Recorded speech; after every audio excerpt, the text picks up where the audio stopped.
अस्सलामुअलैकुम, मैं हूं इब्रार हुसैन अस्तोरी। और नाज़रीन, इस वक्त मुल्क में एक ही नाम है जिसकी गूंज गली मोहल्ले, अदालत हो या इस्टेब्लिशमेंट हो, हर तरफ घूम रहा है। वो है इमरान खान। और आपको पता है कि इमरान खान इस वक्त अडयाला जेल में हैं और साइफर मुकदमे में उनके समातें भी चल रही है। उनके साथ जो पाकिस्तान तहरीक इंसाफ के वाइस चेयरमैन शाह महमूद कुरैशी हैं, उनके खिलाफ भी ये मुकदमा चल रहा है।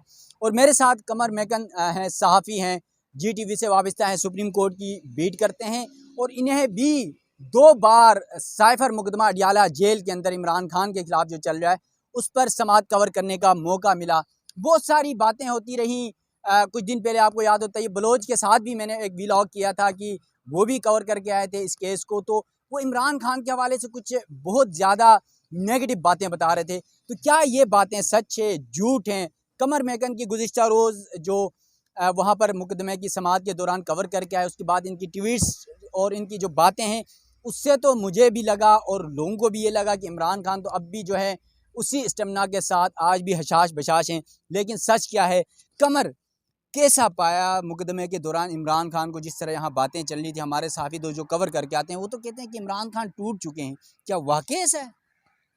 आपने कहा कैसा पाया? मैंने उसे नाकाबिले तस्खीर पाया। तो ये कहना कि टूट चुका है बिल्कुल भी मुनासिब बात नहीं लगती। अगर वहाँ से लोग होकर आए हों और वो फेयर चीज़ बाहर आके बात बताएं। एक चीज़ मैं और आपके साथ गोश गुजार कर दूं कि कुछ लोग कहते हैं कि सहाफ़ी बाहर आके एग्जैजरेट करके बताते हैं। भाई, एग्जैजरेट नहीं करते। अंदर खान अपने आप को मीडिया के सामने प्रेजेंट ही ऐसे करता है। हकीकत में वो जब आएगा वो अपनी उसमें पूरी आबोताब में आता है, पूरे उसमें जाहो जलाल में आता है। कुछ मीडिया को देख के खान को मीडिया से ज़्यादा कौन समझ सकता है। खान मीडिया के साथ खेलना जानता है। उसको पता है कि मैंने क्या बोलना है, कैसे अपने आप को पेश करना है सामने। तो वो कोई भी ऐसा जेस्चर नहीं देता अदालत के अंदर वहाँ पर कि जेल के अंदर कि जिससे महसूस हो कि खान टूट चुका है। बिल्कुल भी नहीं। बल्कि आप अंदाज़ा करें, वो खुद जेल के अंदर है, 180 से ज़ायद उसके ऊपर मुकदमात हैं। साइफर जैसी मुकदमात में संगीन तरीन उसके ऊपर इस वक्त आयद हैं, दफ़ात आयद हैं। और उसके बावजूद वो जेल से बैठ के कह रहा है कि नवाज शरीफ का नाम ECL में डालें, वो इलेक्शन हार के बाहर चला जाएगा। उसको लोग कह रहे हैं कि वो अंदर टूट चुका है। और भाई, तुम खुद जेल में बैठे हो, तुम नवाज शरीफ को कह रहे हो कि उसका नाम ECL में डालें। तो समझने वाली बात यह है कि इस वक्त वो बिल्कुल हशाश बशाश अपने पूरे हाई स्पिरिट में है, बिल्कुल हारा हुआ नहीं है किसी सूरत भी। बल्कि वो वहाँ पर मैं अगर ये कहूँ तो उसके लिए वो ट्रायल वो चीज़ें मान ही नहीं रखती। वो बड़ा इजी होके वहाँ पे फिर रहा होता है। कभी इस कोने में जाते हैं, कभी उस कोने में जाते हैं, कभी साफियों को कोई चुटकुला सुनाते हैं, कभी रोस्टम पर जाके खड़े हो जाते हैं। तो ये बातें बिल्कुल गलत हैं। वो सेहत में बिल्कुल ठीक ठाक हैं। उनकी टांग में दर्द था जब मेरी पहली मुलाकात हुई। मैंने पूछा क्या हुआ है, तो उन्होंने कहा कि सर्दी की वजह से जहाँ गोलियां लगी हैं वहाँ तकलीफ़ होती है। लेकिन जब एक दिन छोड़ के उससे अगले दिन मैं वहाँ पर गया, मैंने पूछा कि अब आपकी क्या कंडीशन है, तो उन्होंने कहा कि कंडीशन अब बेहतर हो रही है, अब मेरा दर्द कम है, लेकिन सर्दी है तो जाहिर है कि फिर मसाइल है, लेकिन उनका दर्द ठीक हो रहा है। दूसरी बात, इमरान खान जेल के अंदर से जो मैसेजेस भिजवा रहे हैं, जो आप लोगों तक, आवाम तक पहुंच रहे हैं, उनमें से कोई एक भी मैसेज या कोई एक भी जेस्चर ऐसा किसी ने आके बताया जिससे लगा हो कि इमरान खान टूट गया है या इमरान खान परेशान है? तैयब बलोच की बातें हैं बस। तैयब बलोच के ऊपर तो वैसे भी टेक है कि वो पीपल्स पार्टी के भुट्टो के रेफरेंस सुप्रीम कोर्ट में लगवाने में भी उनका बड़ा हाथ है। तकरीरें भी वो कायद साहब के सामने कर चुके हैं, भुट्टो के हवाले से उन पर टेक भी है पीपल्स पार्टी का। तो शायद उनकी बातों पर हम एतमाद भी नहीं करते हैं। लेकिन इसीलिए आज आपको अपने यूट्यूब पे मैंने इनवाइट किया कि यार सच क्या है, क्योंकि आप हमारे साथ जहाँ पर बैठते हैं आपकी सच्चाई का हमें इल्म है। आप कभी किसी के लिए झूठ नहीं बोलते हैं। तो आज भी हम यही जानना चाह रहे हैं, लोग यही सुनना चाहते हैं कि क्या वाकई इमरान खान अच्छा है, बेहतर है, टूट चुका है, या फिर आज भी उनका हौसला बुलंद है?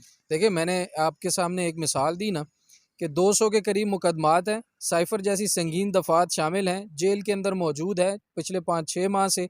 और वो अंदर बैठ के कह रहा है नवाज शरीफ को ECL में डालो कि वो इलेक्शन हार गया तो बाहर चला जाएगा। बंदे का कॉन्फिडेंस तो चेक करें ना आप। तो इस चीज़ को सामने रखते हुए कोई भी ऐसी चीज़ या कोई भी ऐसे शवाहिद नहीं मिलते, ना नज़र आते हैं वहाँ जाकर भी। फिर वो जब कोर्ट रूम में अंदर, एक और चीज़ आपको बताऊं कि जज साहब खामोश कराने की कोशिश कर रहे थे रिजवान अब्बासी और शाह महमूद कुरैशी के दरमियान जब तल्ख कलामी हुई थी। FIA के प्रोसिक्यूटर है रिजवान अब्बासी साहब। जब वो मामला थम नहीं रहा था तो इमरान खान पीछे से उठते हैं, रोस्टरम पर जाकर कहते हैं मैं कुछ कहना चाहता हूँ, सारे रुक जाते हैं, जज साहब भी कहते हैं जी खान साहब आप क्या कहना चाहते हैं कहें। तो वहाँ पर जज साहब पता है क्या कहते हैं, अब वो इमरान खान क्या कहते हैं, इमरान खान कहता है कि ये सारी जो कोशिश हो रही है ये डोनाल्ड लू को बचाने के लिए हो रही है जिनके हम गुलाम हैं। ये अमरीकी वाले। हाँ जी, तो ये डोनाल्ड लू को बचाने की कोशिश हो रही है, डोनाल्ड लू साहब, फिर ऐसे भी इमरान खान ने किया ना। तो अब मतलब उसको आप कैसे, ये तंजिया जुमला है।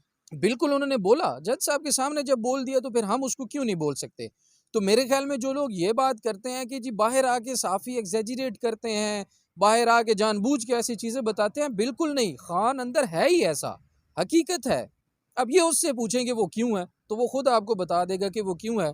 एक उसका कोई इंटरव्यू करा दें, कैदियों के इंटरव्यू होते रहते हैं, वो अगर जेल में है। वैसे कैदी तो वो होने नहीं चाहिए क्योंकि उनके ऊपर कोई भी इस वक्त ऐसा मुकदमा नहीं है जिसमें वो वो सजा याफ्ता हो। इल्जाम है, मुजरिम नहीं है। देखें, इल्ज़ाम इल्ज़ाम है, साइफ़र के मुकदमे में उनके पास ज़मानत है, 2 केसेस में सिर्फ ज़मानत नहीं है, वो तारीखें लग नहीं रही, ज़मानत मिल नहीं रही, बाकी उनके पास कोई, उनके ऊपर कोई ऐसी सज़ा सुना दे, किसी केस की सज़ा हो और वो सज़ा अंदर भुगत रहे हो, वो जेल में तो इसलिए नहीं है, वो तो जेल ट्रायल की वजह से जेल के अंदर मौजूद है इस वक्त। तो बाकी जो चीज़ें हैं इमरान खान की, वो बहुत ज़्यादा हाई स्पिरिट में है, उसका जोश जज्बा वैसे का वैसा ही है। थोड़े से मोटा जिसामत उनकी जो है ना, वो थोड़ी सी मतलब वेट उन्होंने गेन किया है, बाकी मेंटली वो बिल्कुल फिट है, जिस्मानी तौर पर वो बिल्कुल फिट चलता फिरता नज़र आता है। थोड़ा सा वो एक तरफ झुक के चलते हैं, ज़ाहिर है उनकी टांग में जब से वो गोलियां लगी थी उसके बाद उनके चलने का जो वो स्टाइल है वो चेंज हो गया है। लेकिन ये जो बातें हैं कि जेल के आप बाहर आकर बता रहे, तैयब बलोच साहब का आपने जिक्र किया, तैयब बलोच साहब हमारे भी दोस्त हैं, यहाँ पर सहाफ़ी हैं। आवाम खुद फैसला कर सकती है कि कौन क्या चीज़ बोल रहा है, कौन क्या चीज़ नहीं बोल रहा। तो मुझे लगता है तैयब बलोच साहब ने शायद कोई चीज़ ऑब्ज़र्व की हो जिसकी वजह से उन्हें महसूस हुआ हो, हमें कोई ऐसी चीज़ महसूस नहीं हुई। अच्छा, वैसे कमर साहब, वहाँ पर जब आप अडियाला जेल गए, वहाँ पर आप सहाफ़ियों ने सवालात भी किए होंगे इमरान खान साहब से, तो क्या सवालात हुए और फिर उनके क्या जवाबात दिए खान साहब की तरफ से? देखें, 3 चीज़ें बड़ी अहम हैं।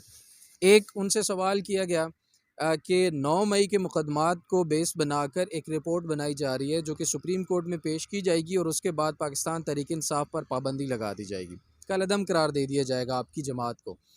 तो उसके जवाब में उन्होंने जो चीज़ बताई वो बड़ी अहम है। वो उन्होंने कहा कि आप ख़ुद देख लें कि 9 मई के दिन तमाम सीसीटीवी फुटेज जो है वो गायब है। वो कहाँ है फुटेज? फुटेज चोरी करने में कौन माहिर है? इस्लामाबाद हाई कोर्ट का उन्होंने ज़िक्र किया कि उसकी फुटेज किसने चोरी की थी।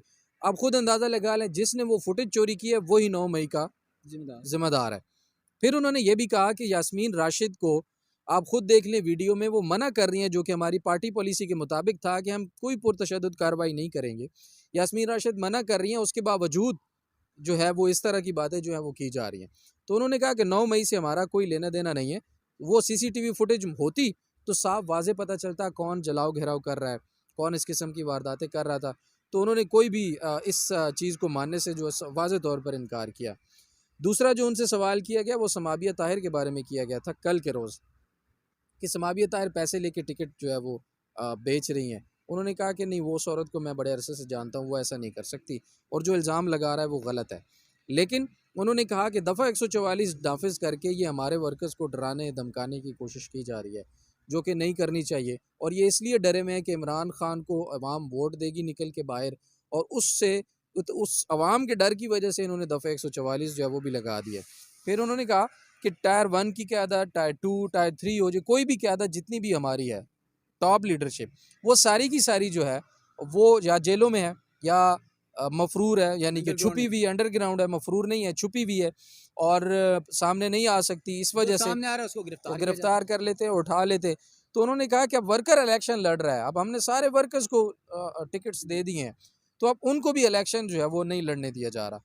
फिर उन्होंने कहा कि 9 फरवरी जो है वो एक सरप्राइज़ डे होगा तमाम लोगों के लिए, वो प्लान सी का भी ज़िक्र करते हैं।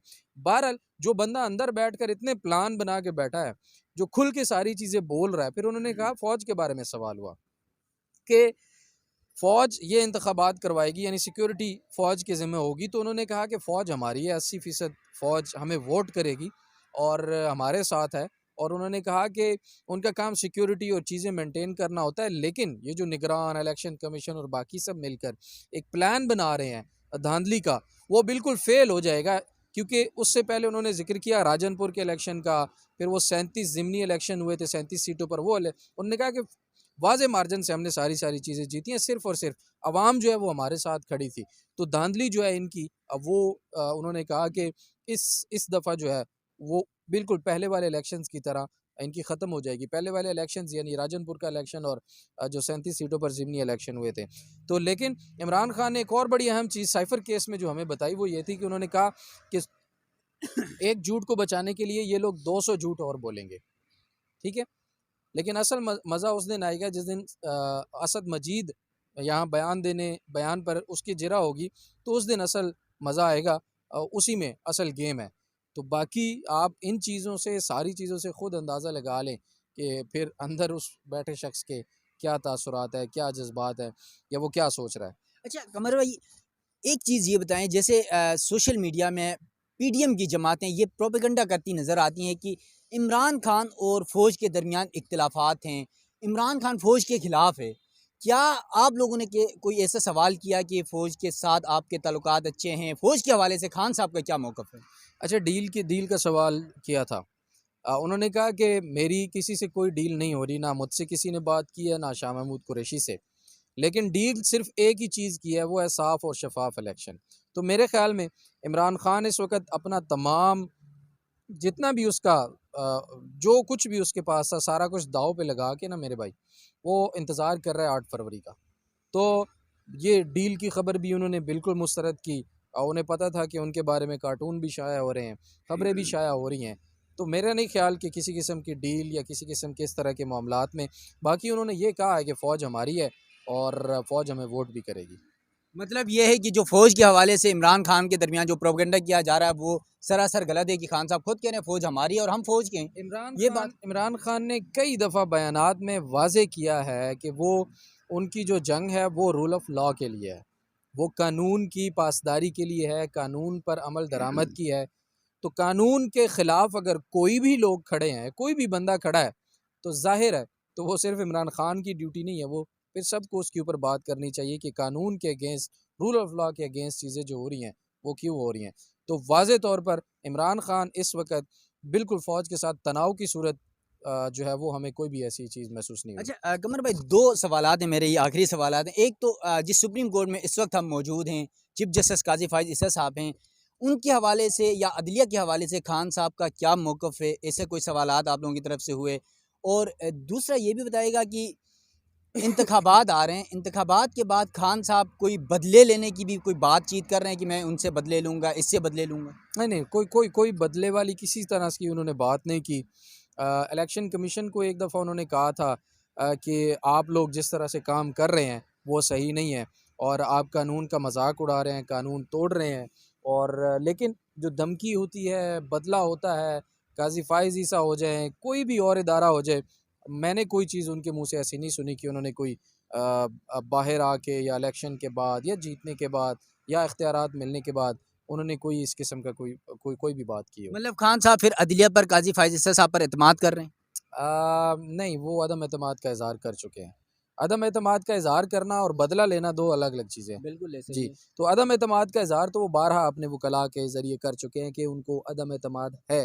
लतीफ़ खोसा ने भी अदालत के अंदर लेवल प्लेइंग फ़ील्ड की दरख्वास्त वापस लेते वाज़े तौर पर काज़ी साहब को कहा था कि हम जो हैं वो आप पर मज़ीद इन्हिसार इसलिए नहीं कर सकते कि हमें आपसे हम तवक्को अवामी नहीं है अदालत में इंसाफ़, जाना चाहते हैं। अवाम की अदालत में जाना चाहते हैं। अच्छा कमर, एक आखिरी सवाल है बस मेरा, ये बताएगा कि पाकिस्तान तहरीक इंसाफ के टिकटों की तकसीम हुई और बड़े एलिगेशन लगाए गए बैरिस्टर गोहर और उनकी टीम के ऊपर कि इन्होंने इमरान खान की मर्ज़ी के बगैर टिकट जारी किए हैं। इमरान खान को शायद इस चीज़ का पता नहीं चला, तो क्या इस हवाले से भी कोई बातचीत हुई कि वाकई क्या ये टिकट जो जारी हुए पीटीआई के, क्या इमरान खान की मर्ज़ी से हुए हैं या फिर इमरान खान को बाईपास किया गया, अंधेरे में रखा गया? इमरान खान से ये सवाल हुआ कि टिकटों की तकसीम में बाज़ जगहों पर नाइंसाफ़ी हुई है।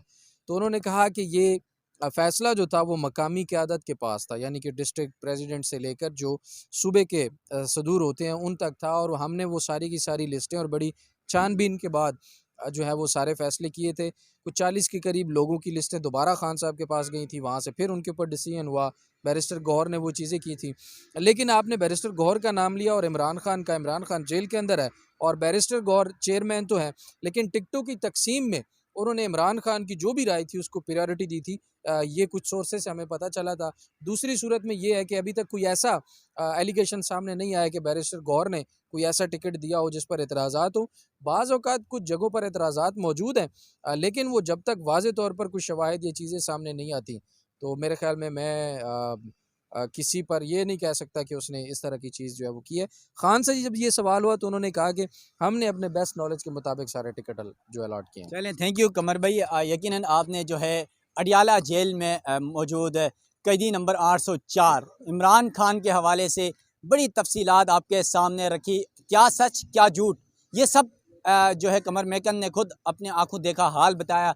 क्योंकि सोशल मीडिया के ऊपर हमारे सहाफ़ी दोस्त जो है आकर वो बताते हैं तो हम यकीन करते हैं ये चीज़ हो रही है, वो चीज़ हो रही है। सोशल मीडिया पे बातें हो रही होती हैं, वकला के ज़रिए पता चलता है तो चलो वकला का तो हम समझते हैं कि वो PTI हैं, लेकिन कमर मेकन सुप्रीम कोर्ट के साफ़ी हैं और हमेशा हमने यहाँ पर देखा है जो बात सच होती है वो वहीं ही बता रहे होते हैं। और यकीनन कमर मेकन की बातों पर हमें भी यकीन है। और इमरान खान कमर मेकन के मुताबिक हशाश हैं, बशाश हैं, उनके हौसले बुलंद हैं और वो 9 फरवरी का इंतज़ार कर रहे हैं कि कब कौम, कब अवाम पाकिस्तान तहरीक इंसाफ के जो उम्मीदवार हैं इस वक्त जो आज़ाद लड़ रहे हैं उनको वोट देंगी और जिताएंगी।